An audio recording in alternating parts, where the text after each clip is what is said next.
கிறிஸ்து அரசர் பெருவிழாவை நம்ம சிறப்பிக்கிறோம், கொண்டாடுறோம், கோலாகலமா நிறைய நிகழ்ச்சிகள் நடத்துறோம். ஆனா இயேசு பைபிள்ல எங்கேயுமே நான் தான் உங்களின் அரசர்ன்னு சொன்னதே கிடையாது. 7 தடவை சொல்லியிருப்பாரு. நானே உலகின் ஒளி, நானே வாழ்வு தரும் உணவு, நானே வாயில், நானே நல்லாயின்னு சொல்லிட்டு நிறைய தடவை சொல்லியிருப்பாரு. ஆனா ஒரு தடவை கூட நானே உங்களின் அரசர்ன்னு சொன்னதே கிடையாது. அப்போ இந்த கிறிஸ்தரசர் திருவிழா எப்படிதான் ஆரம்பிச்சதுன்னு பார்க்கும் பொழுது 90களில அறிவியலினுடைய வளர்ச்சி அதிகமா இருந்துச்சு.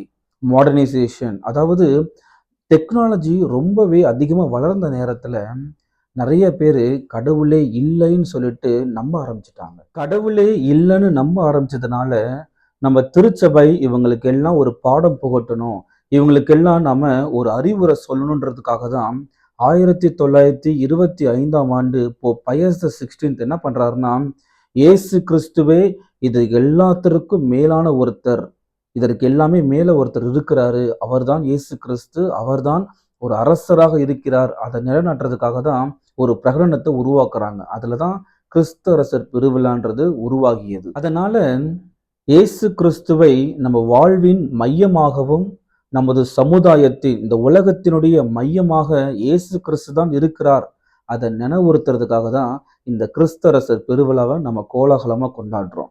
எப்பவுமே இயேசு கிறிஸ்து தான் முதல்ல, அதை நீங்க மறந்துடாதீங்க. உங்க எல்லாருக்குமே கிறிஸ்தரசர் பெருவிழா நல்வாழ்த்துக்கள். சரிங்களா?